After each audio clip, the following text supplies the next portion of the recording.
Oh, are we live? At last. Tell us if we're not live. That's what I say. We think we're live. We think we're live. But anyway, we've had a few problems. Sorry we're late. So what, we're late? 7 minutes late. Do apologise. The internet went off, didn't it? It did. What can you do? Nothing.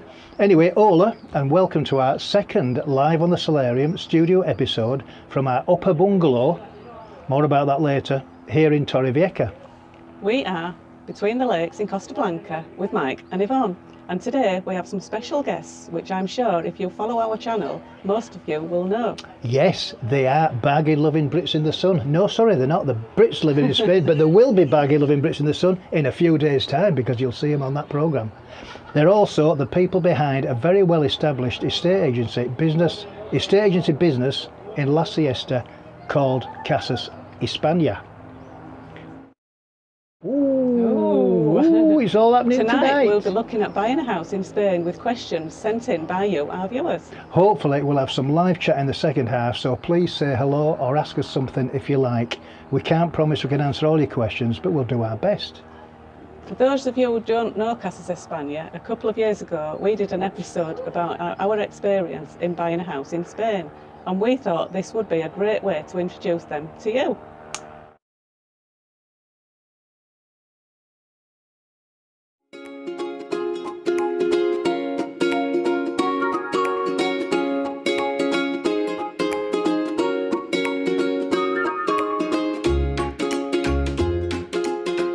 We started looking online at home like most people do. We looked at different areas, different properties, different prices to see what we liked. We have in fact heard of some people that have bought online without actually seeing the property or its surroundings. They're very brave. Very brave. We think having a couple of trips out to the area would be a great way to see if that's what you're after. That's what we did. Yeah, we made 2 or 3 trips. We looked at different properties, dozens of properties in different areas. We saw different estate agents, and this gave us a great insight into what we thought we wanted. Our second trip out with Casas Espania, we viewed an upper bungalow in Altos del Limonar. And that just come onto the market, so we were the first to see it. It had a large solarium, and that was a big selling point for us. It also had 2 bedrooms and a big balcony. It was just what we were after, and it was in a good area, near to everything, and it was only a short bike ride to the town of Torrevieja and the sea. We thought about it overnight, and then we decided that it probably was the one for us. So we went down to Casas Espania the next morning, and we put in an offer. The service from Casas Espania was really good. But I wasn't happy with the kitchen. It felt dark and enclosed. I like open plan, so the wall had to go to make way for a brand new kitchen. We also had a boiler fitted, and the rest of the house was painted. Gareth at Casas Espania arranged all the building and renovation work, and they did a great job for a very fair price. They also recommended a solicitor, Sheila Garcia, to do the house purchase. And not only did she do the conveyancing, but she also did our Spanish wills, which is something everyone needs to consider when buying property in Spain, because your UK will does not cover Spanish property. So we bought the house in February 2017.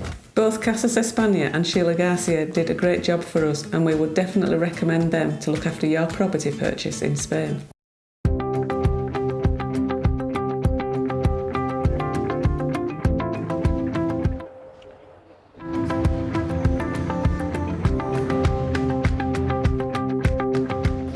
Hola. What? You sounded like Mike then. Did I? Right, well, let's start again then. That was funny, wasn't it? Now, Yeah. So now's the time to introduce. Let's have a look. I'm wrong piece of paper. Helen and Andy from Casas Espania, and what we said earlier on about the bungalow. I just want to ask them something, because people keep saying that we don't live in a bungalow. Yeah, they can't understand when we say we live in a bungalow, but we live upstairs, an upper bungalow. Why is it different to the UK bungalows? I have no idea why that happens. Maybe Helen can help Maybe us. Helen can help us. Let's ask.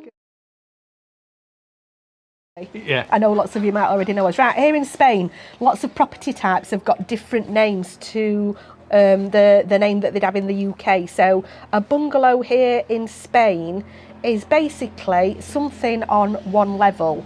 So, as it would be in the UK, but it could be an upper bungalow, in which case you might call it an apartment. So you could be on the second floor, and if you've only got one level and you've got nobody living above you, then you would be a bungalow. But likewise, if you were on the bottom floor and you'd only got one level above you, you'd be a bungalow as well.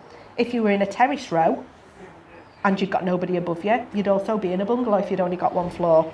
Right. Is that right or is that wrong? Anything to add to that, Andy? No. Only a single level. If it's two levels, it's a duplex. Yeah, if it's a single level, not if it's in an apartment block, because if you're in an apartment block, then that is an apartment. But if you're just if there's nobody above you, or there's only one floor above you, and you've just got a single level, you are a bungalow. So Mark and Yvonne's property is an upper bungalow. Right, and you've all seen it on the video that we've just shown, so you know what it looks like. We've got steps going up to it, and a quad seems to be the thing as well, doesn't it? It's part of a quad. Yes. Right, the quick one for the quad. If you look, imagine looking at a building from above, bird's eye view. If you imagine that's cut as if it's a cake, looking at it from top, cut it into four, Like each one's that. a quarter, so You get it's a quarter, that's a quad. That's a quad. And you can have a quad bungalow, or you can have a two-storey, which is still a quad. Right. Yeah, so quad townhouse, or sometimes they get called quad villas, depends on who the agent is, etc. Yeah. Right, brilliant. Okay, well, I think it's time for the first question. Yeah. Shall we put the first question up? I think we've got a few, haven't we? Let's have a look. We've got a few questions. We've got about 13 questions. Can I just say before we start, we're not Yeah. tax specialists, we're not visa specialists. We will answer the best we can the questions that you've asked. We do know a few sort of tax and visa answers, but if it's anything more specific and more specialist, we can pass you on to a specialist to answer those questions. Yeah, so if you have a look here, Mike's put a QR code. If you scan that QR code, it takes you through to our website, not Casas, but our website, and on there are a couple of articles. There's also some contact forms. You can fill those in, and they will only go to the necessary people that will be able to help you with your query if we can't help. Yeah. We Right. don't want to give any misinformation. Yes. Okay, so let's have a look at the questions. The first one is from Chloe. Hi, and Chloe. It Hi, Chloe. goes- Here it is. Okay, what extra cost do you need to budget for when buying a property? Say the advertised price is X, what would be the total cost to get the keys in your hand? Right. The first thing to explain is that you've got to imagine Spain a little bit like the United States of America. And it's made up of lots of different autonomous communities. And each community have their own parliament and have their own tax levels. So we're going to be talking about the Valencian community and maybe the Murcian community, because there is even a difference in the tax amounts that you pay between these two communities. Now, when you buy a property here in Spain, when you see a property advertised for sale, it never includes the purchase tax. Now, when you buy a property in the Valencian community, the purchase tax on top of the property price is an extra 10%. In the Murcian region, it's an extra 8%. So you need to budget 10% on top for the Valencian community, 8% on top for the Murcian community. But also, you would be responsible as a buyer for land registry fees, notary fees, and you'll also have your solicitor's fee. So really, in the Valencian community, you need to budget roughly 15% extra to the property price. If you do that, you'll come out with a little bit of money in your pocket. And in the Murcian community, an extra 13% on top of the property price. The difference there is that's for resales. It's similar, very similar In for Murcia, new builds. In Murcia, it's 10, so it's like being in Valencia. As a rule of thumb, if you are in the UK, if the exchange rate is 1.15, 1.15. yeah, 1.15 or more, If you've got £100,000, you need to be looking at properties worth around about €100,000, because the extra money that you'd get on your exchange would cover your taxes and your fees. exactly. Okay, that's good. So let's go on to question 2, which is how easy? How easy, and this one's from Rob, how Hiya, easy Rob. is it to Hi, buy Rob. a property in Spain to make it into a holiday rental? Right, do you want me to answer this one again? Yeah, you spoke to Alex Okay. about this one, didn't you? Yeah. Now, again, it depends on the area that you're looking to buy your property that you want to use as a rental property, and what sort of rental you want to make the property into. If you want to have the property to use it for long-term rental. So if you want to get a long-term tenant in, that's quite easy. You can just buy your property, find a long-term tenant, make sure that if you're going to rent it out, you need to have a rental contract that's written in Spanish, because contracts here in Spain are only valid if they are written in the Spanish language. So it's written in Spanish, and then it's maybe in a translation of English so people know what it's saying. So that's easy for long term. If you're looking to get a property that you're going to rent out short term, then really you need to get a tourist license for that property. And here's the problem.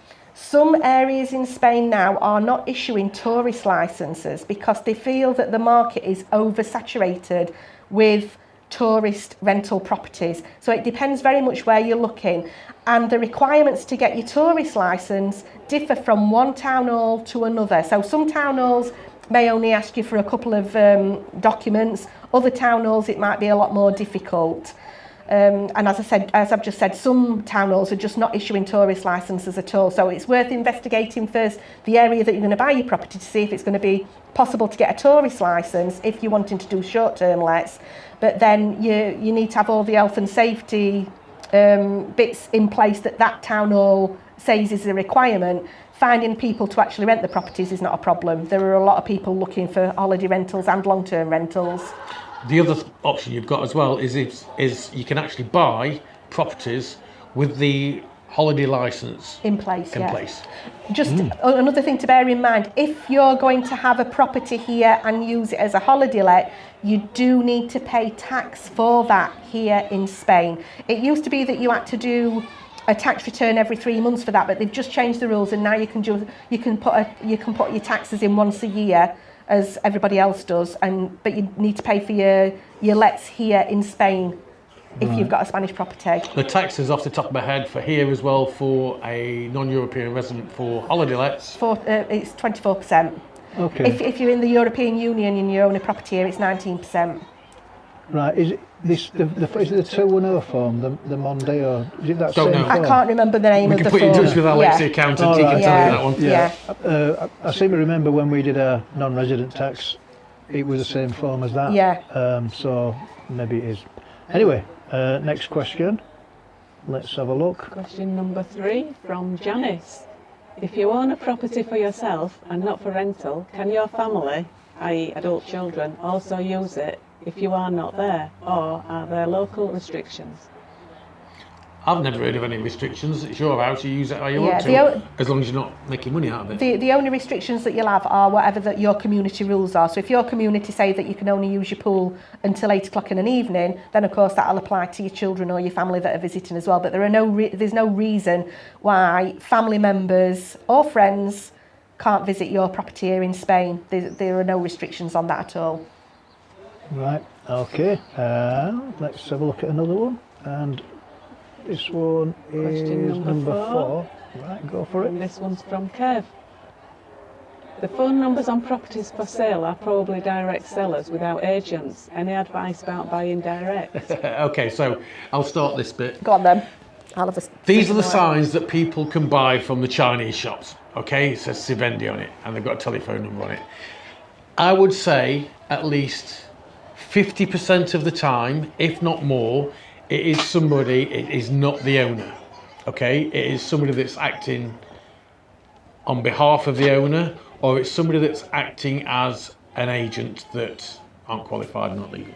Yeah, quite a lot of the sale boards that you see on properties for sale when they're written privately are actually estate agents that have put those boards on there, and as Andy said, they might not be legally registered to work as an estate agent, they're working for themselves, but there is no reason why you can't buy a property through somebody that is advertising privately their property for sale. The only thing that I would say to you is make sure that you use some sort of legal representation when buying that property to make sure that the paperwork is correct and that what you're paying is correct.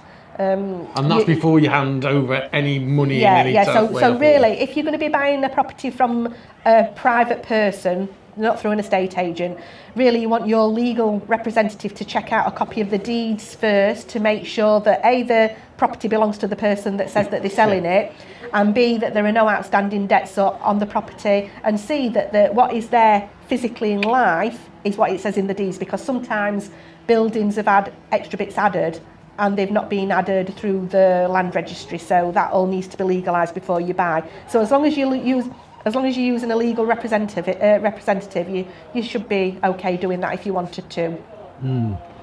Okay, right, let's move on to the next one. And what have we got? We have this one here.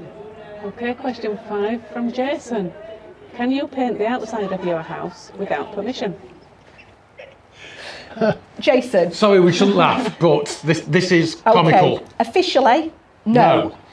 Officially, you can't paint the outside of your house without permission. Officially, you can't paint the inside of your house without permission. Officially, you should get a small works permit.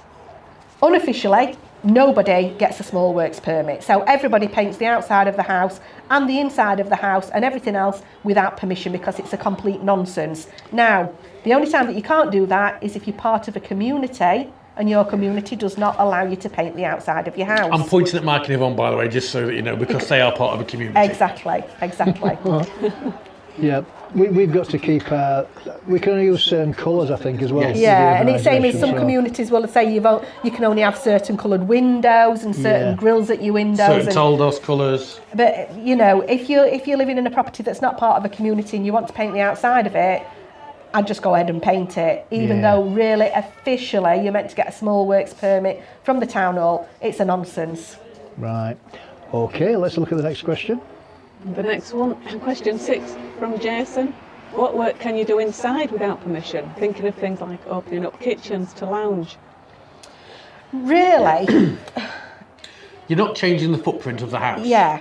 But again, remember what we just said about small works permit. So what you need to be careful about opening up kitchens and things like that is that the walls that you're taking out are not supporting walls. So you really need somebody that knows what they're doing, because if you're going to take out a supporting wall, then obviously you need a supporting beam to be put there in place so that you're not causing any problems.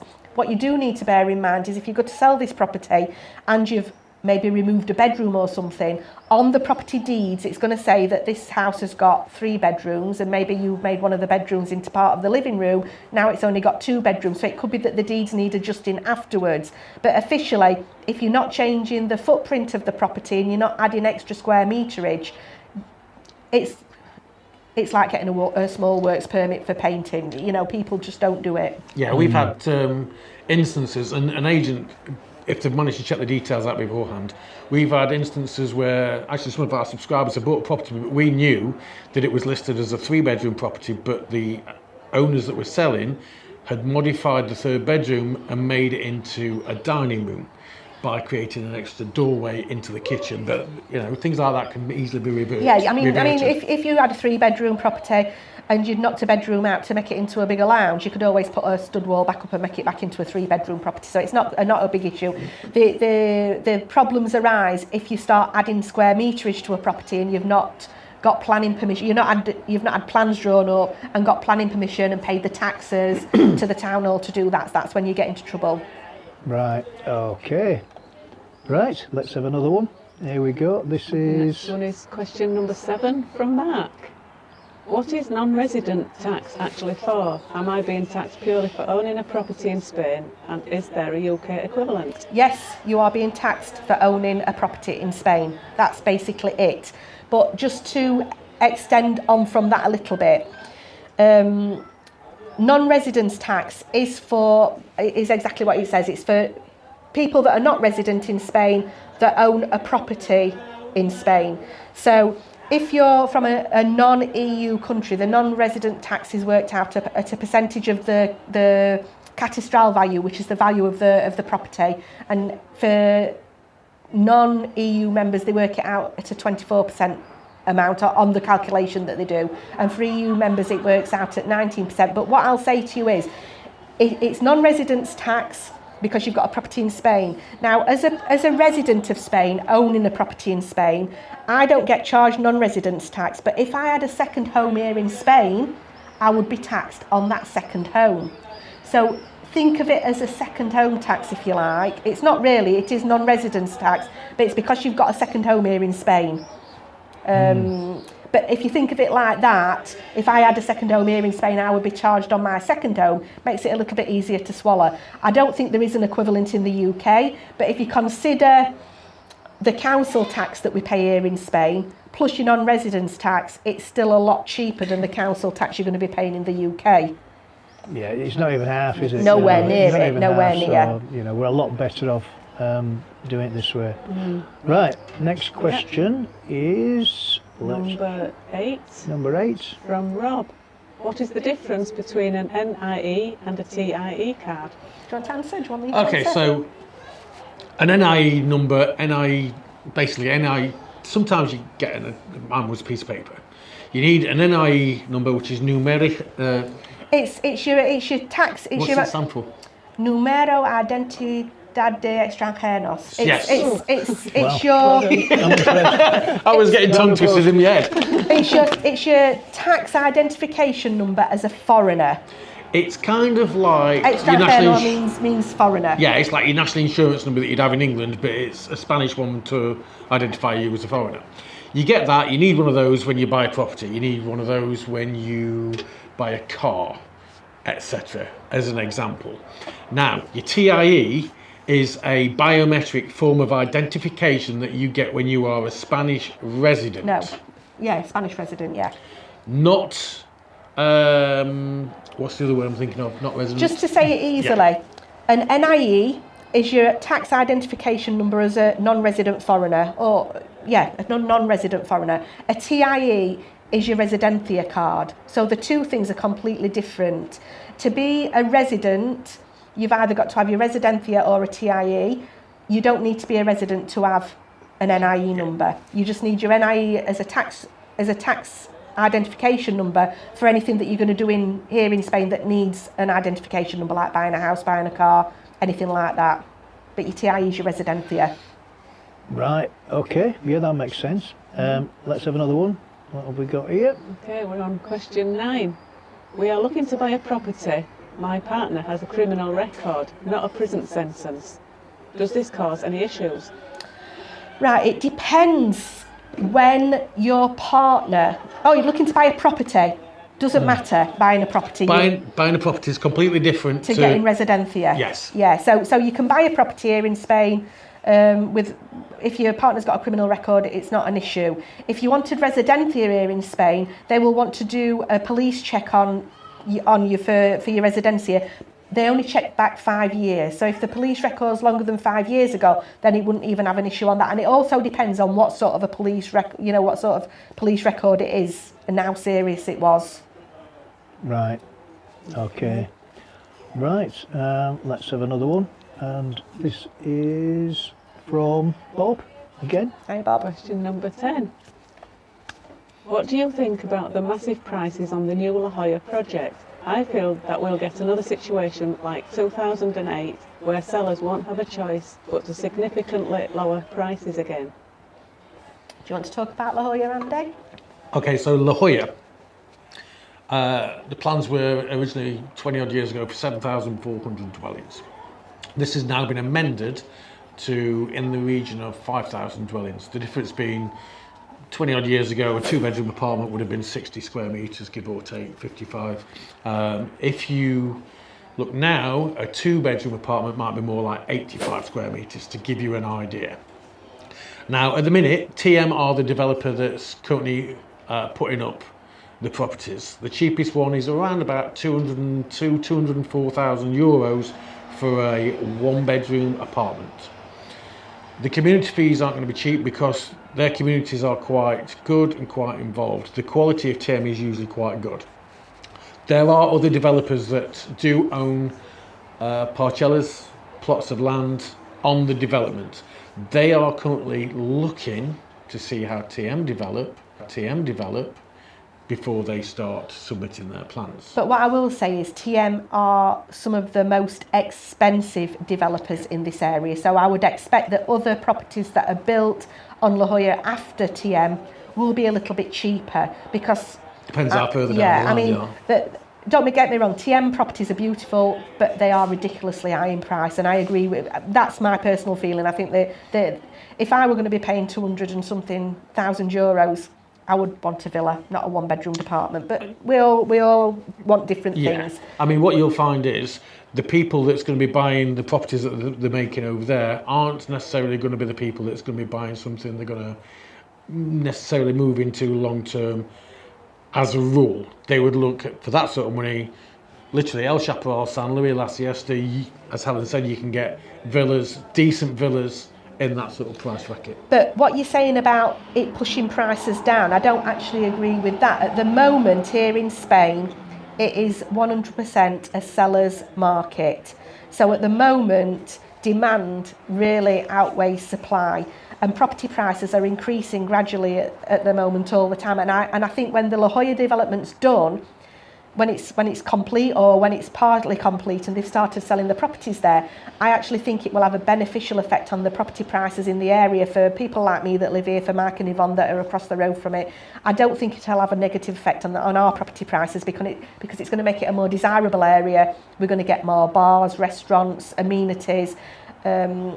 With the price of the properties being so high, we're going to get, without sounding like I'm being a snob, we might get a better class of people moving in as well, which brings people that have got more money. And when people that have got money move into the area, I think it makes the area more desirable. I mean, when it all crashed in 2008, prices went that way. As I understand it, a lot of it was potentially due to non-residents that had mortgages on second properties that basically couldn't afford them. They, for whatever reason, and they were just giving the keys back to the bank, so the bank suddenly had a glut of properties that they needed to shift. That were a lot of the problem. To get rid of the amount that they got, they dropped the prices. Yeah, and also in 2008, property prices had gone up like that, which is unsustainable. At the moment, it's creeping up, but creeping up gradually at a more sensible rate. But properties like they're going to be building in La Jolla, I don't think are going to have any sort of detrimental effect on our property prices at all. Just to let people know, I'm just seeing that apparently the signal's been a bit iffy and it's been stuttering. Somebody's just said they've refreshed the page and it's come back up fine. Okay. The internet's been a bit iffy. Yeah. Yeah, we've had a few problems with it today. Well, last week none of us had any internet for nearly all day, did we? Yeah. On Sunday it went off. It totally went off, and we lost it for 5 hours, and we were getting a bit worried. Only 5?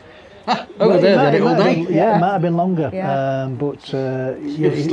I still don't think it's quite right. But we're struggling on. I hope it's not been too much of a problem for you.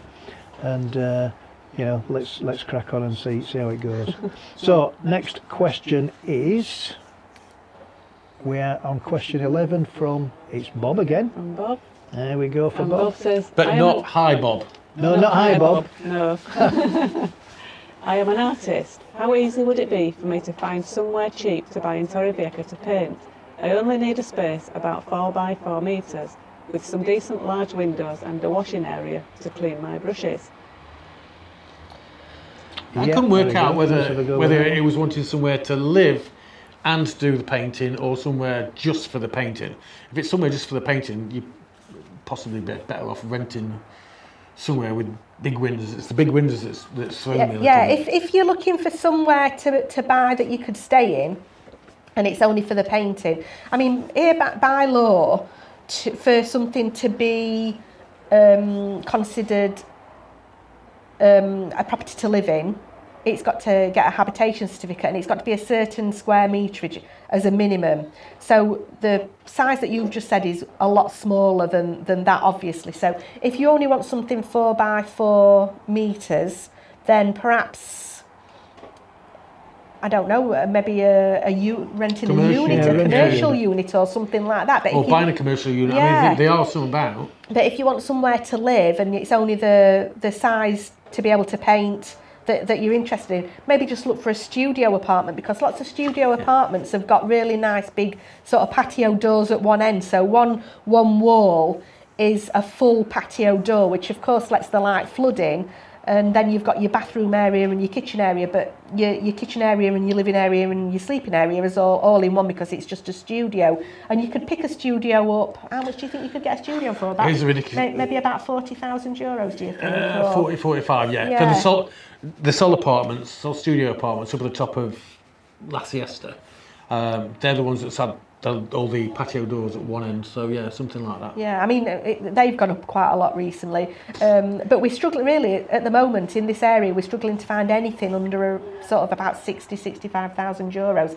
Even just studios and one bedrooms, things have moved up a lot. So depends what you really, I'm not quite sure 100% what you're asking for, whether it's somewhere that you want to be able to live in or just somewhere to do your painting. If it's just somewhere to do your painting, maybe a commercial unit might be a cheaper option, and of course you'd have the big shop window as well. If you buy a commercial unit new, just bear in mind they come with nothing. You have to get the walls plastered and everything, so probably a second-hand one would be a better option.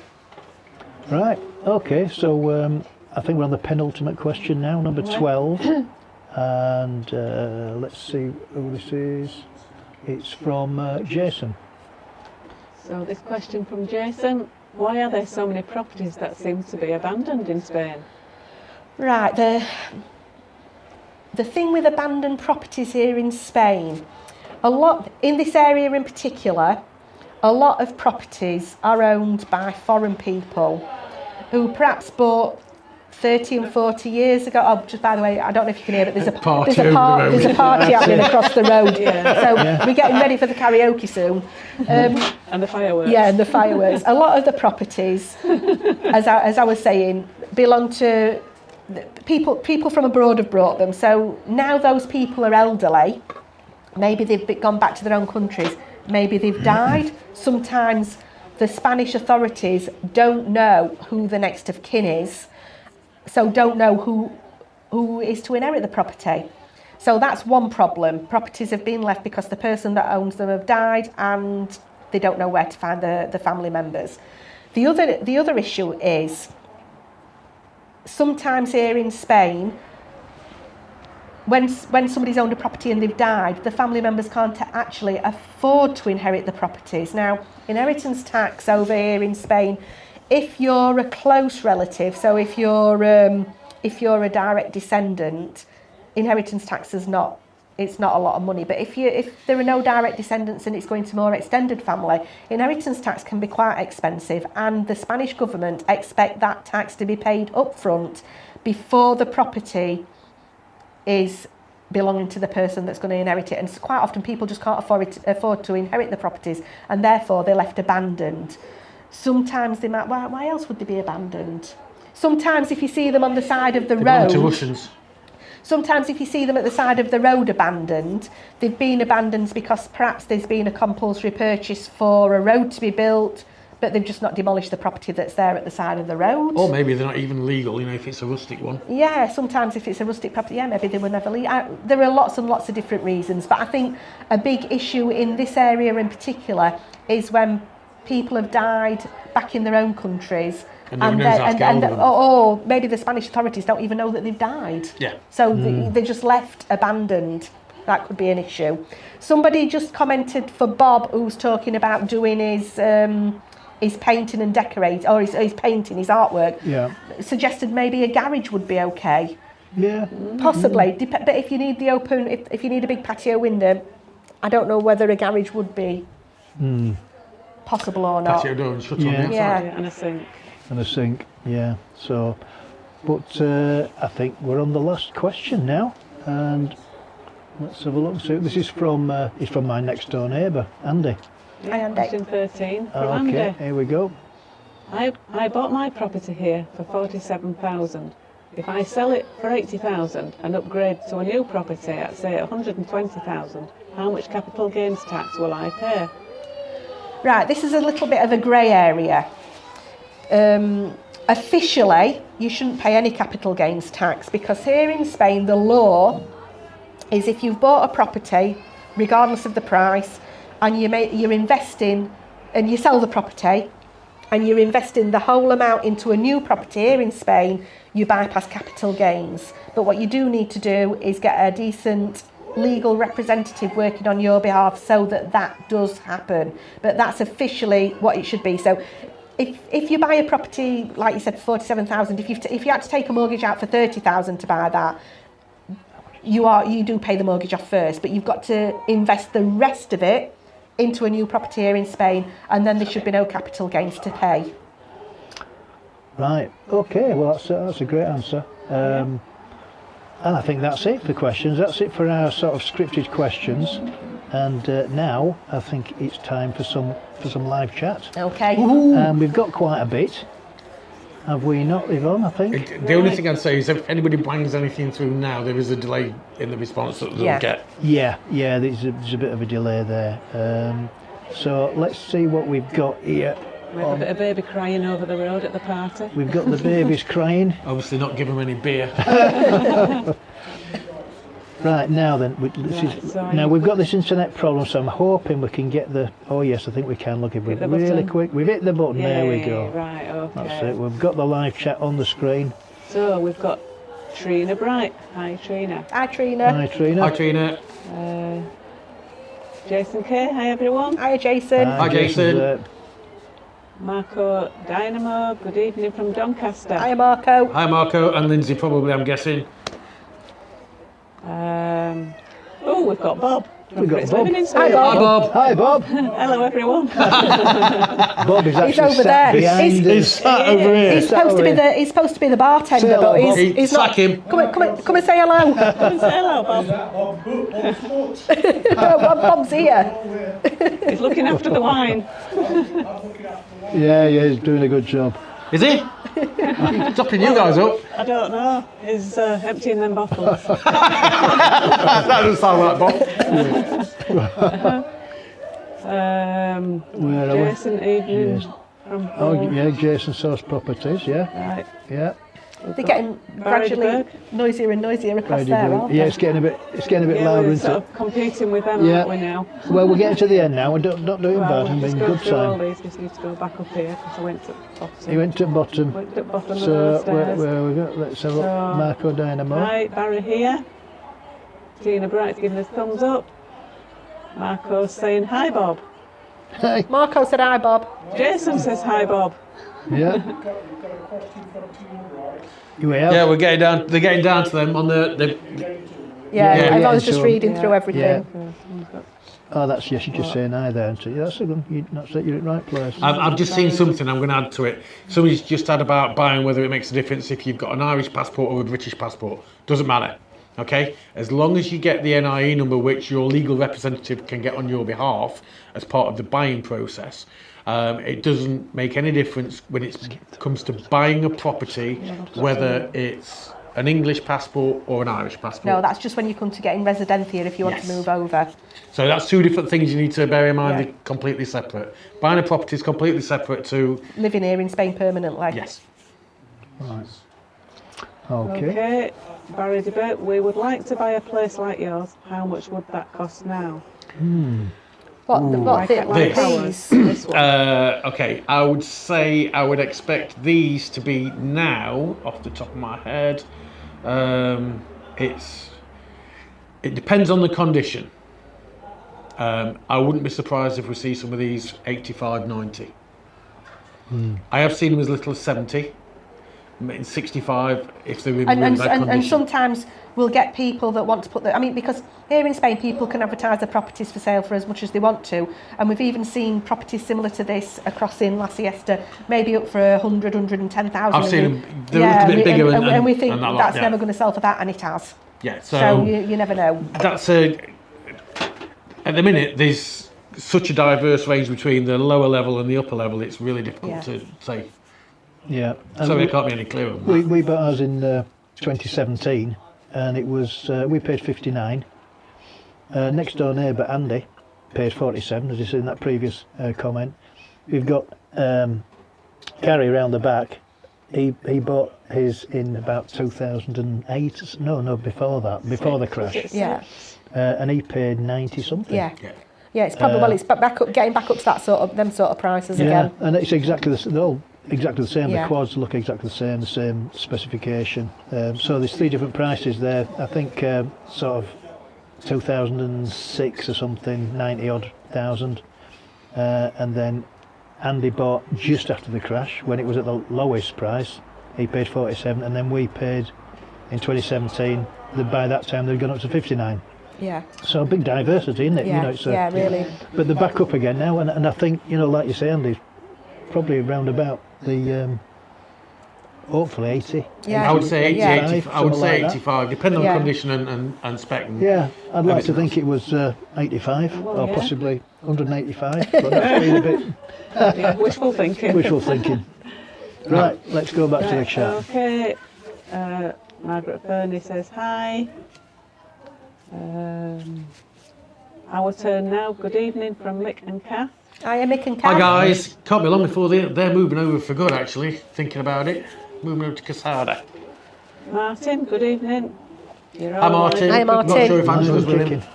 Yeah. who have we got? Nigel, best getting Irish citizenship. Yeah, that's always the best If you way can around do, things, isn't it? yeah. Yeah. As an aside, if you don't mind me mentioning it, we've actually got a video that we did with a visa specialist. Yeah. The guy is, if you've been to a place in Sun Live in the UK the last few times when it's been on, Birmingham, Manchester, I think, London, yeah. he was on stage talking about visas, visa options, that sort of thing. We did an interview, we had a chat with him. The video was out last week, I think Yeah. it was. It's on our channel. If you hit the QR code that Mike's been putting up, what you'll find is there's a video on, you can get to the video that way, and it's just a chat to talk about visa options, and he's doing free Zoom calls, free WhatsApp calls to give people a better idea of what their options Yeah, because are. even visa options really very much depends on your own personal circumstances, because you might think you want one type of visa, but it might actually be more beneficial for you to get a different type of visa. So if you need any information about that, we can put you in touch with Alex, and he would give you a free Zoom call to discuss the best visa option for you. Yeah, we saw that programme, didn't we? Yeah. And it really was excellent. I thought it was probably the best visa thing I'd seen, you know, in terms of describing how the different visas work. So yeah, well worth seeing if you're interested in visas. It's the one to watch. Okay. Any more comments? So Martin Long, I up Martin. Sither. Aye up Sither. Yorkshire calling. Aye. Room for me and my tent on that roof. Pour us a glass, Mike. Oh, okay then, get over. Bring your tent. Bring your tent with you. Marco Dynamo, looks like it's been warm today, Andy. The sky looks beautiful. I've been in the house most of the day. I went outside to wash the car because the cars are getting sign written. So I was out in it for maybe half an hour. It doesn't help. We've got all these fancy lights that Mike's got. I've got a pink top on, and you know me. You guys met me not so long since. I'm always red. It's probably blood, Blood pressure again or pressure. something. Actually, it's probably this. Oh, Bob, you're sacked. Oh, do you want some more wine? Bob will bring it over. Yeah, Bob. No, get in, Bob. You're all right. That's never stopped you before, lad. Yeah, you can be a waiter if you want. Live on you. Look, here is Bob. Look, here he goes. Look. I can make which camera's he on? He's on our. Oh, he's on this one. Here, oh, look at Thank that. Star of the show. Can't be running dry, can we? Right, Cheers, Martin love. says, good question, Kev, read private sale. Yeah, we're fine, Bob. Yeah, we've got right. loads down here. What you say, Yvonne? Martin, good question, Kev, read private sale and purchase. Right. Oh, that was to do with the signs. Yeah, yeah. You know, the Sivendi signs on Yeah. the thingy. Oh, yeah. Right, okay. Sophia says, good evening. Good evening, Sophia. Your neighbour's watching. Back onto the private sales and purchase though, I'd just like to point out to you guys watching, if you're looking to buy a house, it will cost you no extra to buy through an estate agent. I mean, obviously we're estate agents and we want customers, but when you see a property advertised with an estate agent, there should be no fee to you to buy that property with the estate agent. This is important. The fee should be included in the sale price, and the fee is for the seller because it's a contract that's drawn up with the seller, and a fee is agreed before the house is put on the property, and that fee is to be paid by the seller when the property is sold. So if you see a property for sale, an agent shouldn't tell you that you've got to pay any money to view the property, that you've got to pay them a fee to find the property, that when it completes you've got to pay a fee to the agent because that you're buying through them. You should pay nothing to that agent at all. The fee is included in the sale price. That's how it should be. So it should make no difference to you as a buyer buying through an agent or buying through a private for sale board, because the price that you see is the price to you, nothing extra. Now, there are people that act as property finders, but I don't know of any that work in this area. It's not something that's common. And also, if you find someone that says for them to put your offer forward to the owner, they want you to pay a fee of, let's say, €500. Well, it's not that they want you to pay a fee of €500. Some agents might say to you, if you want to put an offer in on a property, you need to lodge a deposit. That, again, is rubbish. Don't lodge any deposit until you've had an offer accepted. It's all right then to lodge an offer with lodge a deposit with the agent, because that's quite normal. But you need to get your offer accepted first. So that's just another way of thinking about it. So if you think you're going to save money by buying from a for sale board, not necessarily the case. It sounds like it might be a little bit, what's the word I can use without... Underhand? Well, possibly. Well, some can be, can't they? You know, but I wouldn't feel safe. No, I was just going to say, it's a bit scary buying a property in a foreign country. It's like the other thing. You must always use a legal representative when buying a property in a foreign country. You wouldn't do it in your own country without using a legal rep. So why think you're going to come to a country like Spain, not use a legal representative to buy a property? You should be using one. Don't let the agent say, oh, we'll do that all for you in-house. That's not right neither. You need to be using somebody that's independent. That doesn't mean don't consider the agent's suggestion, because us as agents, we work with lots and lots of different solicitors, legal representatives in the area. We know who's going to do a good job, who's not going to do a good job. So rather than find some random on Facebook, use our suggestion, but don't be bullied into using a legal representative that works within an estate agent's office. That's wrong also. But don't come here to Spain and think that you're going to buy a property without using a legal representative, because I did that when I first came over here 20 odd years ago. I mean, I did everything wrong. I bought privately from a Spanish guy that had got a private for sale board in his garden. I didn't use a legal representative. I ended up paying his taxes as well as my taxes, because you just don't know what you're doing, and you wouldn't do it at home, so don't do it here. Right. Yeah. Okay. What have we got there? So we've got Trina Bright. We hope to buy a property in Spain. It will be our only property, and we will be applying for an NLV. Will we have to pay the non-residence property tax? No. As soon as you apply for your non-lucrative visa, you automatically become a tax resident here in Spain. So that means that you do your tax return here in Spain, but you don't pay non-residence tax in Spain, because you are officially a tax resident. So no non-residence tax to pay.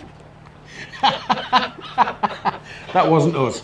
Trying to do that in unison, didn't we? The other thing I would say to people as well is, if you are looking at buying a property purely to rent out, you need to do that with a business head, not with your heart. If you're looking at buying a property for yourself that you're going to use, then you need to look at that. If you're going to rent it out, that's another possibility. You will get things that you can use yourself and rent out as well. That's not an option. If you're going to get something that you're going to move into as a holiday home, but then you either want to upgrade in the future to move out permanently, or you want something that will lend itself to both, that's fine. But what I will say is you need to make sure your area is right first. So ideally pick your area, then find the properties that you want in the area that suits your requirements. I think another thing that a lot of people make the mistake of as well, when they're looking for a property over here in Spain, they think about what the family might like. So they're thinking, oh, we've got to have 3 bedrooms because this person might come, that person might come. We've got to have a pool because they want a pool, they want a pool. Quite often the people don't even come to visit you. So you need to get your property that's right for you. And then if your family want to come and visit you, they can Airbnb somewhere down the road, which actually is better, because you're not all under each other's feet. So you buy a property that's suitable for you and not for the rest of your family. Yeah, that sounds a bit harsh, but it's the true reality. Why buy a 5-bedroom place if there's only going to be 2 of you rattling around in it for 11 months of the year?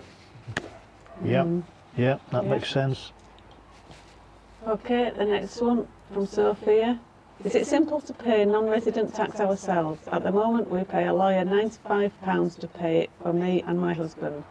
If it is too complicated, maybe we'll just let him do it. Right, maybe Mark and Yvonne ought to answer they've that done question. a video on this. Well, you can do it yourself. We actually do it ourselves, but there's another way as well. There's a ground where you can employ. There's a company called SpanishTaxForms.co.uk, and they charge, if memory serves, €38, and then they charge €12 each to pay it into your bank.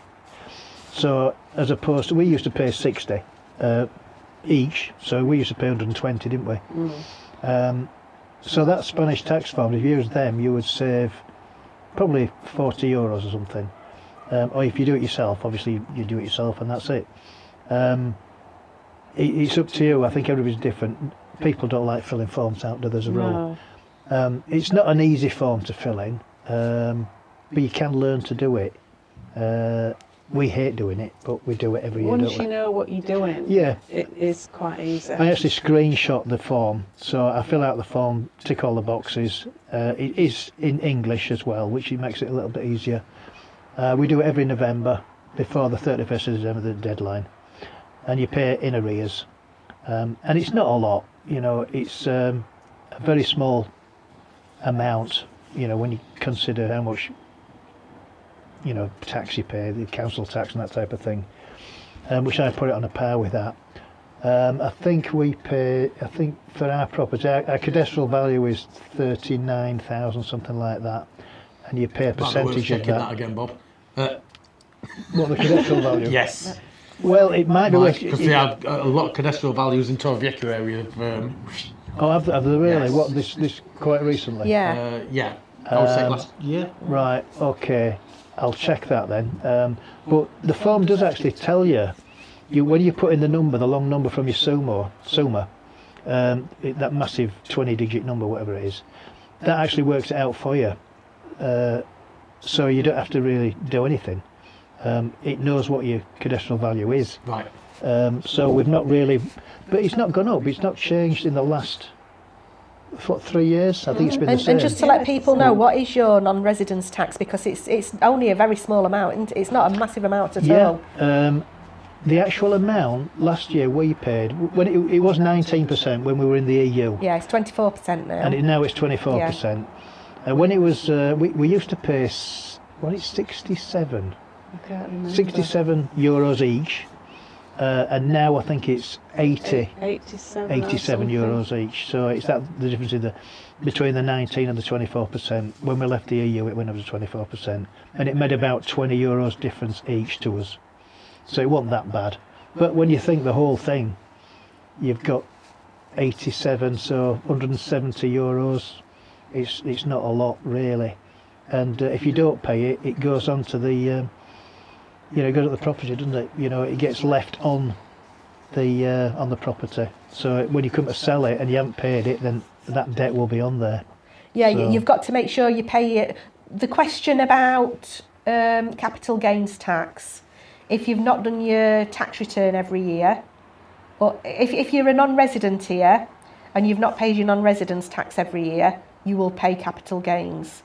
If you're a resident here and you've not done your tax return every year, you will pay capital gains. So that's when capital gains is a little bit of a grey area. The other thing about non-residence tax, they work out the total amount on the value of the property, and then it's shared between however many people are on the deeds of the property. So in Mike and Yvonne's case, it's split by 2 and they pay half of it each. If there were 4 of you on the deeds, you would pay a quarter each, but it's each person's responsibility to pay their portion. Yeah, that's how we've found it. Yeah, great. Any more comments? That's right. good. That's Just an amusing one here, Marco. Is that Bob's foot? Bob's foot. Where's Bob's Not foot? quite sure where he's looking. I think they're on the end of your legs. Bob's put his foot in it again. Okay, Danny De Bruyne. Right. Now we met Danny, didn't we? Yes, we did. In Torrevieja. Yes, we did. Hi, Danny. We saw him in the casino. Yes. The other day. Yeah, nice to see you. Nice to see you. We didn't click. It was you. Obviously, we don't see people. We people write to us and make comments and things. And you introduced yourself to us at the casino, but we didn't actually realise it was you. Until we got back home. Until we got back home, and then we realised it was you. Yeah. So it was lovely to meet you. Anyway, Danny's saying, will the cadastral income will it be higher if a new kitchen and new bathroom are installed? No. The cadastral value is the town hall don't know what the properties look like on the inside. It's worked out from really the value of the land that it's sat on and the type of property that it is. If you have a second floor built on, then the cadastral value will be increased. But unless if you're keeping the footprint of the property the same but you're improving it inside, then the cadastral value will stay the same. Okay.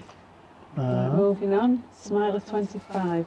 Best location around Torrevieja and surrounding areas for properties for 100,000 and less. I haven't visited yet, so need to see places before buying. To be honest, you're better off. There is no best. Everybody's requirements, what everybody likes and everything else is different. Some people want to be in quite secluded areas, some want to be near the lake, some want to be in the middle of the town. In all areas, you will get properties under 100,000. Depending on which areas, depends on what type of properties and the condition of those properties. Your best bet is feet on the ground and go explore. Have a good look round. Yeah, I couldn't say that there are any. I mean, there are perhaps a few areas in Torrevieja that are not quite as nice as others, but I can't say that there are any really bad areas or any really good areas. You know, as Andy said, it depends on your own personal preferences. I mean, if it helps, and this is not pushing us, but if you find an agent that you're comfortable with and they will invest their time, I mean, I've done it for months with people over years, over several visits, to find the right location for you to then make sure that it works for you. And they can then find the properties for you. That's exactly what a decent agent will do. They won't just show you what they have in the books, but they will show you the areas that are possibly going to tick all your boxes and show you the benefits, the pros and cons of all those areas, and hopefully they'll find a property that will suit your requirements in those areas. Agents work differently over here. We can get access through what we call an MLS, and there's several of them, which is like an estate agent's portal, where all agents will share their properties, but they also have to share the commission that they charge for those properties. So in that respect, technically, I've currently got access to everything on our website is direct, not including there's over 1,000 different new build properties up and down Costa Blanca, Costa Calida, Costa Maria that we can get access to. Second-hand properties, we've got another 2,000 plus. So through other agents. Through other agents, through this MLS system. So when we've got somebody and we've narrowed down the location of where they want to be, then we'll then go to that MLS system and everywhere else and locate properties. One thing I will advise a lot of you with regards, and I don't like slating anybody, but be aware when you're using Idealista, because a lot of stuff on Idealista doesn't exist. It's used as clickbait so that you get in touch with the agent, and it's not existed for a long time. You also get a lot of agents that won't respond to your inquiry. Yeah. That's just something specific on that particular website, because obviously we use it as well. Okay. Okay, next one, Janice. Hi, does it help when buying that my husband has an Irish passport as well as a British passport? We covered that one earlier. Hi, Janice, and I've seen your message. So, yeah, that won't make a difference. No, buying, it makes no difference whether you've got a British or an Irish passport to buy. However, if in a few years' time you decide that you want to come and live over here, that does make a massive difference. Your husband could get residencia, and then after he's got residencia, you could get residencia because you're married to somebody with an Irish or an EU passport. Yeah. Okay, Martin, I understand that, but CB North held up better as more cash buyers. Is he referring to something that was said earlier, I think? Probably something to do with the prices and things like that, or maybe when the know crash that is happening. Yeah. Right. Okay. Okay, Jed Tierney, as I near retirement, health is a big concern. What's the medical care situation like in the area? Well, can't see it now because it's dark. Over there, on the other side of La Jolla, is where there's the Quirón Medical Centre. So that is... It's a hospital. Hospital, sorry. And that is non-NHS national health type It's hospital? a private hospital. So here in the area, we've got it depends on where you're coming from and whether you're going to be getting a visa or whether you're just coming on holidays or whatever you're doing, because obviously depending on your intentions depends on the sort of medical care that you can get or where you can get your medical care. If you're going to be eligible for national health care, we've got Torrevieja Hospital, which is actually a university hospital. It's excellent. I've had quite a lot of treatment there myself, so have the rest of my family. We've got in La Siesta, I mean, I'm talking quite a small area here. I'm talking about the Torrevieja area, and in particular La Siesta and where Mark and Yvonne are here in El Limonar. This is not El Limonar, is it? Altos del Limonar. El Limonar is just 2 steps and a jump. We've got a national health doctor's surgery in La Siesta. There's a private clinic as well in La Siesta, isn't there? I've not finished that though. Yeah, I'm talking about national health. So we've got these national health services here in this area, but also we've got lots of private health centres. So if you're not eligible to use the National Health Service, if you've got health insurance, you've also got lots of choice. And Kieran Hospital, I've never been to it myself, but I've heard it's very, very good. There are private hospitals in Alicante, private clinics here in La Siesta, in Casada. So the healthcare here is excellent. I don't think there's anything to worry about at all. Yeah, great. Okay. George Morrison, good explanation about the abandoned properties, Helen. Thank you. Magnus, if you can get a property for 100,000, 120,000, please tell me that is new. A new property. Possibly you funnily could, enough. yes. Really? We've got access to some what we call new old stock. So they were built a while back. They haven't got a guarantee. They've never been lived in. They are technically brand new. They're not in this area. They're in Murcia. They're in Murcia. They're about an hour away. And yes, we do have some new ones there. Okay. Magnus, hi guys from Iceland. Yeah. Hi, Magnus. Hi, Magnus. Guido, is there any mozzies about? Well, We're not out here in the tonight. dark and we've got plenty of candles going. Just so you know, in this area, typically 3 days or more after it rains, we get mozzies. Yeah, most places get mozzies, you know. We live in... Near the equator, yeah. Yeah, tropical climates. There's a Facebook page for the Ayuntamiento, the town hall. You send a message there and say, we've got a mosquito problem in this area. You give them the street, and usually the next day, the day after, they're out spraying, gone, done. Yeah, it's a really good that's brilliant. service. It is, yeah. Now then, Okay. Gustav, hello from Planned. Planned? Hello. Is that Planned? Hello, Was Gustav. Is Planned a place or is that Does Poland? it mean Poland? It's perhaps Mr. No. Do you think it's Mr. No? Don't know. Anyway, I bet he hi. has. I think it's Poland. I think it's Yeah. Poland. Yeah. Hi, Gustav. Amanda Turner, hi from Lomas de Cabaroy. Hi, Amanda. Great content, Hi. Thank you. Good stuff. Martin says hi, Bob. Hi, Bob. Hi, Bob. Marco, yes, Lindsay here is. Lindsay, Oh, that's- here is here too. Yeah. That's Mark. Mark and Lindsay, yeah. Right, yeah. Roy Hardy, hello from Nottingham. Did you mention about getting your own abogado and not one recommended by the agent? No, what I actually said was that you definitely need legal representation, and some agencies will say that you don't need an agent, that they'll do your legals for you in-house, which we don't like that. We recommend that you get an independent abogado. But what I did say is, don't necessarily Dismiss. dismiss the recommendation of the agent, because as agents we're working with lots of different legal teams and we know who can do a good job for you. So rather than use somebody that you find randomly on Facebook or the internet when you're doing internet searches, take the agent's advice, but not to be confused with letting the agent do the legal work for you, because we're estate agents, we're not abogados, we're not legal representatives. At the end of the day, you don't want a conflict of interest. The independent abogado is going to work for you, not for us. That's the crux of it. We will put people in touch with abogados, typically that speak the language of the client.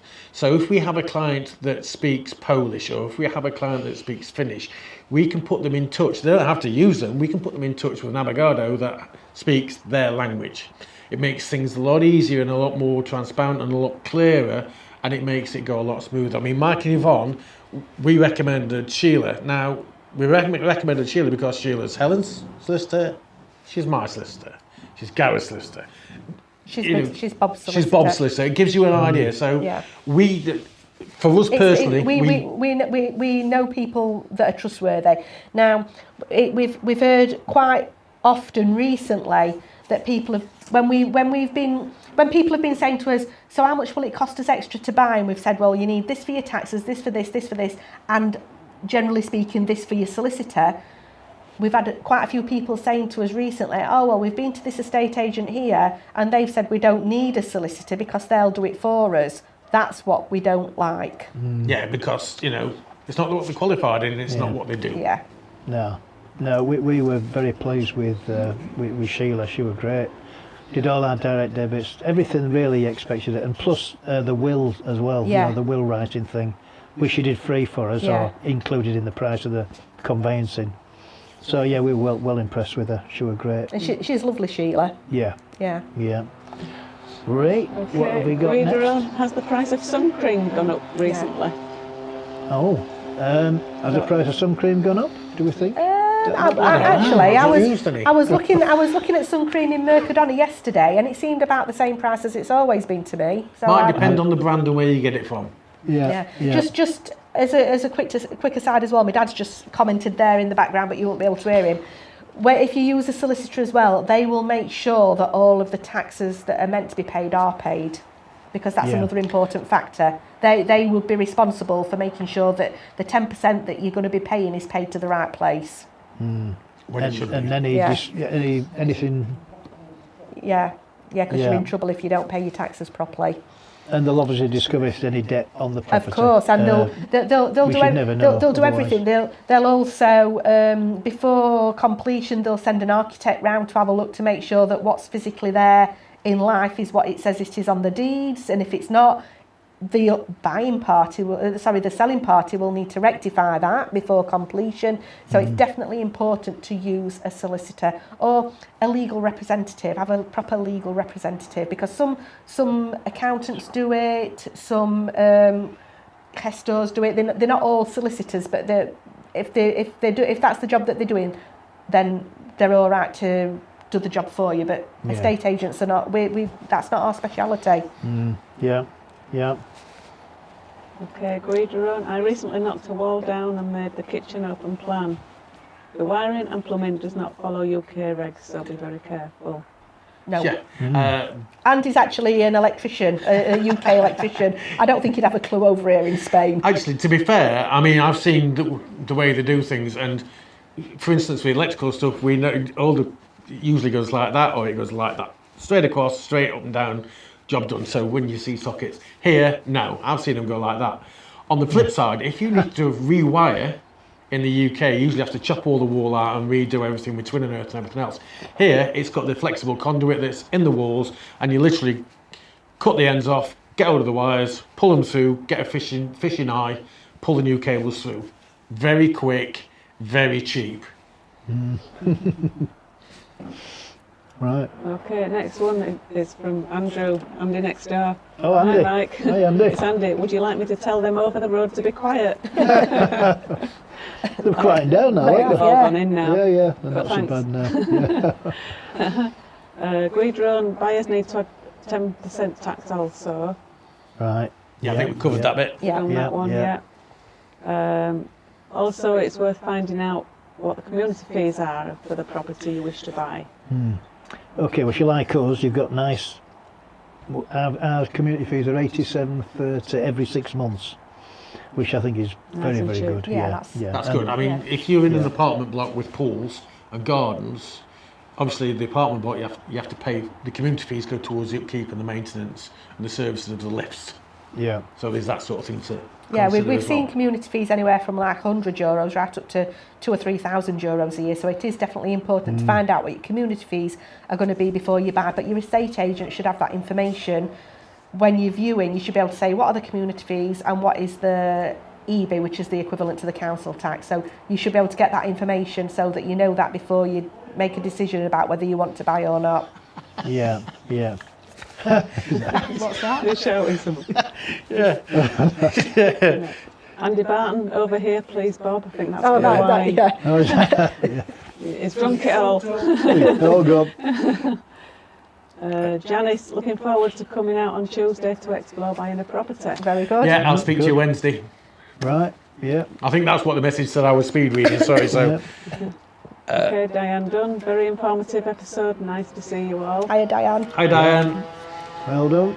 Amanda Turner, the BLIS visa blog was brilliant, so informative. Thank you. We have got some more coming up as well on similar subjects. We've avoided doing work ones. Yeah, we weren't going to do any work videos because that's not what our channel was about. Come on, but, if you know us, it's food. but people wanted work videos, wanted that information, so that's what we. Yeah, so we've got the ones in the park mountain that we're going to be doing is including selling properties as well. Yeah, and then also somebody's asked us to do about schools, and also you might not know it, but I used to be a veterinary nurse in a past life, so we'll do about bringing pets over to Spain and things like that. What else did you say, Dad? Pets. Oh, he was saying pets. So. And the other thing is, which is an absolute nightmare, and this is going to take us a little bit longer, is I'll say buying. I was going to say obtaining, buying, or the other options, vehicles here in Spain. Yeah, so getting a vehicle in Spain will cover that sort of thing as well. Right. That is not straightforward at all. Okay, Gustav, which website would you recommend to see real estate? There's quite a few different portals. www.casasespania.com. Yeah, why not? We advertise on Cairo. Think Spain. Cairo and Think Spain are great. And Spain Houses. Yeah. Spainhouses.net. Idealista, I've mentioned it before, and I've seen a comment as well where they've more or less agreed with what we're saying. Yeah. Rightmove, we don't tend to use. If you're hardcore Spanish, then you've also got like Mil Anuncios, but Yeah, that is. yeah, that's proper. So That's I think probably the best ones for foreigners coming over here: Cairo, Think Spain, Spain Houses. and Spain Houses. Yeah. Yeah. Okay. There you Deb go. Ward. Hi, Deb. Hi, Debbie. Debs. Hi, Deb. Yeah, Hi, hope you're guys. all right. Ooh, Great is that Deb info. that we saw on the bus? Yes. Yeah. Abavino for me, she says. All right. Very good. Magnus, like the broadcast, no lag. Oh, good. Good to hear, because we had internet problems, but I'm just looking now, we've got 36 going up there, which is good. Yeah, we've had, I don't think it's, I won't say it's not Mr. B, but it's been, have you noticed, Andy, has anybody said anything about the, any lags or anything? I don't think. There were a couple, but I think it's sorted. Early I think on, it's early on sorted. there was, yeah, when yeah. we had the problem, but I think it's sorted now, so that's good. Yeah, okay, Roy Hardy. But many agents sadly don't get a commission. Well, they deserve a commission, don't they? Well, That's, a commission is another word for a fee, and we have to get paid to sell a property because Yeah. we're a business. yeah. So our fee, like I've just said, is called a commission, is a fee for the seller, just like any estate agent's fee. The seller signs a contract and agree to pay you a fee when the property's sold. So, of course, all agents get a commission or a fee because all agents are a business and we can't do it for nothing. You know, we've got premises, we sometimes might have clients out for days and days, we've got cars, we advertise on internet portals, you know, Yeah. we've got wages to pay for staff just like any other business. So, of course, we get a commission or a fee. Yeah. You can't do it for nothing, Of can course, you? we can't do it for No. nothing. Okay, Paul Anderson, good evening to you all from Fuerteventura. We have just had an offer accepted on a villa in Casada. Hi, Oh, Paul, very good. congratulations. Well done. Yeah. Under Turner, some agents charge the vendor a set fee, then charge the purchaser the same. This Right. happened to us. That's Yes. wrong. That Right, is wrong. there's one company whose name I'm not going to recommend. But you mean you're not going to mention? I'm not going to mention, definitely not going to recommend. They work in such a way that they try and make out that they're transparent, but they're not. And again, it's a use our in-house legal team, and we will charge you this much. If you don't, they charge you double. But then they charge the buyer and the sellers the same. Yeah, So it's not really. I can't say it's illegal because it's not illegal, but it's unethical to charge both buyer and seller. That's not how it should be. The fee for an estate agent should be charged to the seller because that's who you have the contract with. Simple. Okay. Magnus, hoping to buy a property in Spain. Great. Hi. Good luck with that. Yeah, that's great. Sonia Freeman, our property's moving fast. We are looking to come out in September. We are looking on idealists, some being on for a while. Yeah, that's because they don't remove them from idealists. Yeah. That's why they've been on for a while. Properties are moving really quickly at the moment. In fact, so quickly that a lot of properties that we're getting to put on the books, they're not even getting on the website either. No. We've got people waiting to buy. The properties that you see on Idealista that have been there for a long time, as Andy said, might not really exist. Some agencies, and this is another thing that I really don't like, might leave properties as properties for sale on their website for a long time because they look really good buys. Clickbait. And really then properties might have sold 2 or 3 years ago. So we've not got many properties that have been for sale for a long time, have we? No. Here's just how things are working for us right now. On our website, there's a contact form where it's specifically for property mailing list. We've got a property mailing list. We send out all the new properties every week, and it currently goes out to between 5,000 and 6,000 people. These are people that we've had on our books since 2014. Now, if you want to be on that list, we can add you to that list. If we know people are coming out or looking for something specific because they've told us what they're looking for, as soon as something comes on, before we even get it on the internet, we're on the phone. Yeah, and it's a few times we'll like get a new property on, we'll go and we know somebody that's looking for a property like that, give them a call, say, do you want a video call? They get a video call and they're actually buying it without physically seeing it in live. Yeah, I mean, if we haven't got what you want, we will actually try and source what it is that you're looking for. Sometimes it takes a little bit of time. Okay. All about Spain, Barry Haler. Hi, Barry. Hi, Barry. Guys. Good job tonight, he says. Thank you. Cheers. Yvonne, you should always use a 100% independent lawyer, not one linked to the estate agent. Conflict of interest. Yeah, I think we've covered that bit. Yeah. Yeah.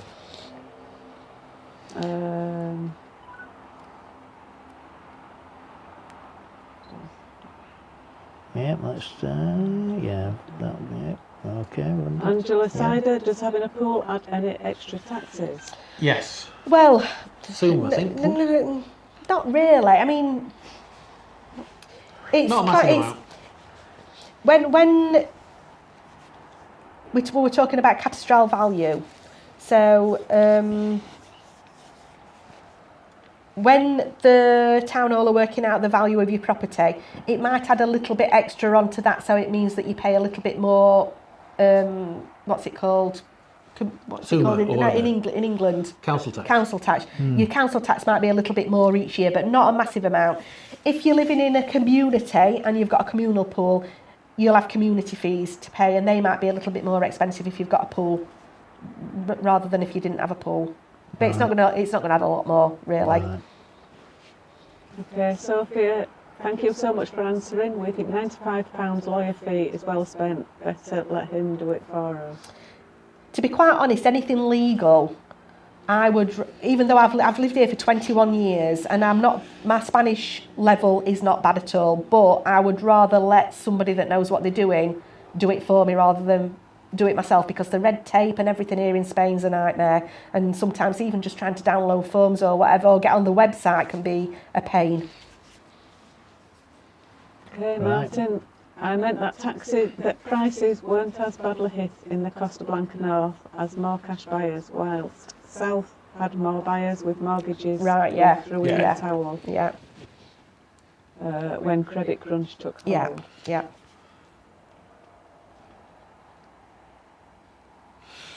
6 foot. Martin's got a decent, yeah. Martin, my lawyer allows a few visits if I have any problems included with the price for doing my non-resident tax. Yeah. No, just Guidron, is there a good legal way to avoid squatters? Right, okay, so as of this last month, we've heard an advert by Línea Directa, which is direct line in Spanish. They're doing an insurance policy that you don't have to have an insurance policy with them that's specifically it's a standalone insurance policy. Specifically for squatters, and it's less than €25 per year. How good it is, I don't know. Yeah, I wouldn't know how they were going to implement it if there were squatters in there. It claims to be able to recover lost revenue, rental revenue and things like that, and help with all the paperwork. And how in depth it is, I don't know. So I know there's been some laws changed with regards rentals this last six months of the last year, but how it affects things like that, I couldn't answer. I mean, legal way was what was said, legal way to get rid of squatters is a pain. There is a Facebook page called Desocouple 2 or something like that. Yeah, that look like a load of big bouncers, and they advertise the fact that they can get rid of your squatters. So they say they're working with Guardia Civil. Yeah, I mean, I'm sure the Guardia Civil might be turning a blind eye to them. I don't think it's legal, but you know, if you had a problem, I think I'd be on Facebook getting in touch with them guys. Now, one thing we did hear is if you are unfortunate enough to get squatters, or if you've got issues with people in the property that shouldn't be in or aren't paying or whatever, one thing I did hear was you have to still keep paying the water and electric. If you don't do that, then you're in trouble. But what somebody did tell me was you put the electric onto the very, very, very lowest tariff, which is actually lower than you actually expect. So as soon as they turn anything on, like a light bulb, the electric trips. The electric's still turned on, but to all intents and purposes, it might as well not be. So I'd still go for the guys on Facebook. Yeah. Okay, Guidron. I recall we had to pay a deposit which was valid for 3 months. If not purchased, the seller keeps the deposit. If the seller pulls out, then we got double. Is that still the same? Yes. Yeah, what happens is you'll sign a contract when you pay a deposit. And it'll say in the contract about this as well. It talks about the deposit. So this stops gazumping, and it's security for the seller and security for the buyer, because you pay your deposit. And in your contract, you've got an end date to the contract when completion has to have taken place by. Now, this date can be extended or brought forward if both parties agree to it. But basically, if you pay €5,000 deposit and then decide that you've seen a property that you like better down the road, you lose the €5,000 and it becomes the property of the seller. However, if you've paid your €5,000 deposit and then the seller decides that they're not going to sell, you get your €5,000 back, but they have to pay you €5,000 as well as a compensation. So it just means that nobody's losing out if somebody changes their mind. Everybody's going to get some sort of compensation. But, I don't know if you mentioned this actually, because I was looking at that. If there is an issue that can't be, a legal issue that can't be rectified, I didn't mention it, no. By the time you get to the notary for completion. So if there's an issue with regards an amplification for the property's not been done. So let's say there's a conservatory on the property that's not on the deeds. Technically, in most places and in most instances, that can be added to the deeds at the notary on completion at that point in time. At the cost of the seller? Yes. If it can't be done at that point in time, you then have the choice to either say, okay, I know that that's not going to be able to be put on the deeds, I still want the property, or you can then say, actually, I don't want to buy this property. I don't want to buy it because that's one of the reasons why I'm buying the property. You can back out and you get your deposit back. Yeah, you should do. So if there's anything wrong with the property that can't be rectified, then you would get your deposit back. Okay. Yeah. Okay. Martin, I bought mine by going to the estate agents every day and bought before house went on the market. Yeah. You see, there's a man that knows. And Sophia, hi again. How many % commission should the sellers pay agents for selling property in Spain? Well, it very much depends on the agents and what sort of work they're doing for you. And depends whereabouts the agents are based as well. Yeah, I mean, in this area, we have some agents that say they charge you €999, which I don't believe. And we've got some agents that charge up to 10%. Now, our agency charges 6% or €6,000, whichever's the greater amount, and that's our fee. But that is our fee. And we're transparent, and that's exactly what That's it the is. first time I've heard her say it on camera, so you can't really say any more than that. She's No, straight that's it. That's what it says on our paperwork. That is really what we charge. Some other agents might say that they're charging less, but really, when they've charged you that, and they've charged you for this, and they've charged the buyer this, and they've charged the buyer that, it works out at more than our 6%. Yeah. Yeah. So the 999 plus either, if you use their legal team or whatever else, So and then they're charging the sellers, and then there's the 2.5% on top of that. Regardless, so we're not the cheapest, but we're not the most expensive. There you go. But we Right. are honest. Yep. Good. Right, and we've Good. just had Yogi. Good evening, guys. Hi, Yogi. Great to see you. Hi, Yogi. And that's the end of the chat. That is the end of the There chat. we go. Thank you, everybody. Yeah, Thanks, Mike a and lot, Yvonne. everybody. Yeah, it's been great. Yeah, thanks for inviting us. It's been fantastic. Thanks for putting up with us. Yeah, It actually kept working. yeah. I think we've done all right there, haven't we? So, No, that one's gone off. has it? It's gone off, I think. Oh, you're number 4. Yeah. What, Yeah, the so it looks GoPro? like GoPro's the gone well, off. never mind. battery's gone. Yay, what a Well, surprise. We've been how long have we been? An hour We've and a been- half. An hour and a half's not bad actually. I thought it could have been more than that, but Oh, we've got another couple look coming in. oh, Robbie. it's gonna be here all night. How prevalent is black money in the area? Right. We can't even talk about that. Right, what we'll say is, I think we've kind of covered this in one of our videos.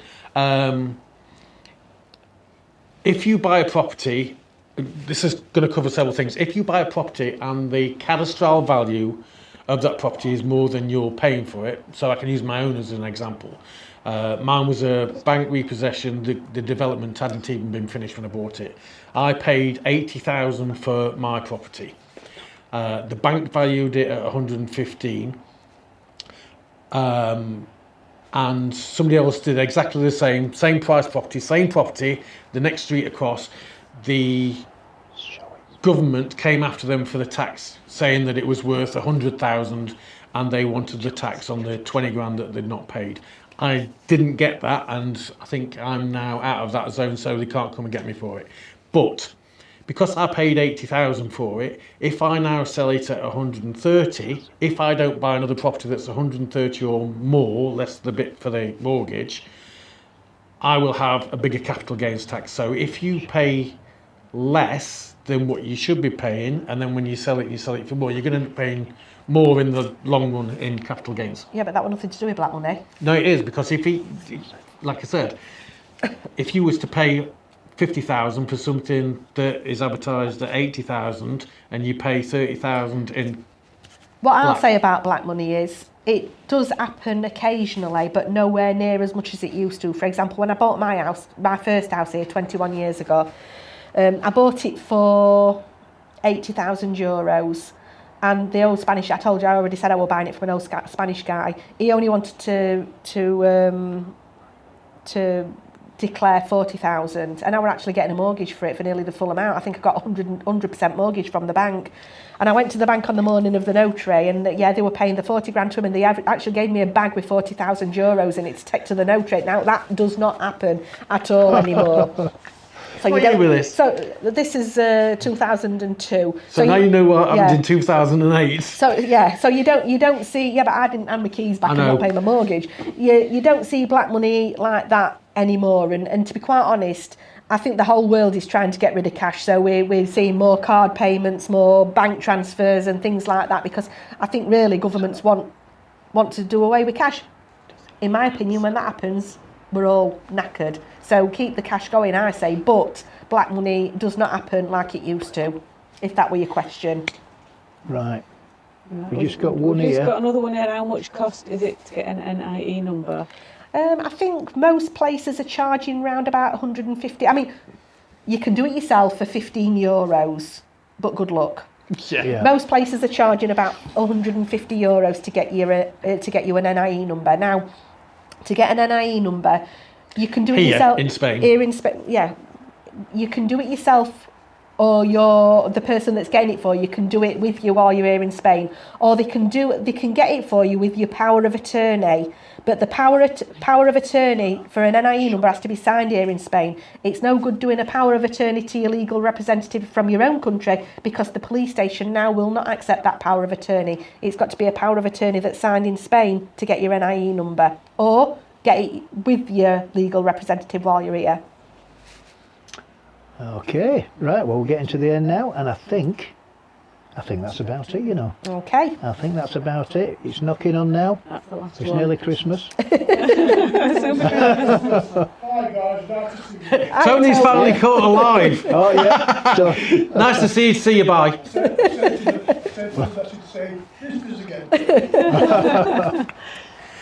right, we'd like to say a massive thank you to Helen and Andy for being here. Thanks for having us, guys. Yeah, and taking Cheers. part in our stream. We've really enjoyed it. And We hope they've answered all your questions fully, and I'm sure they have. Yeah. If you have any more questions, there's a link in the description, or you can use the QR code. Thanks also to you, our viewers and subscribers, for taking part. so, on that note, it's time to wrap the video up. So, it's a thumbs up if you enjoyed the video, a thumbs down if you haven't enjoyed the video. Please subscribe if you haven't done so already, and don't forget to hit Because that. it's free. Oh, because it's free. Don't forget to hit the notification bell. 3, 2, 1. Adios. Adios. Adios. Adios. Yay. Good night. Oh, we got an answer there, didn't we? Oh, here we go.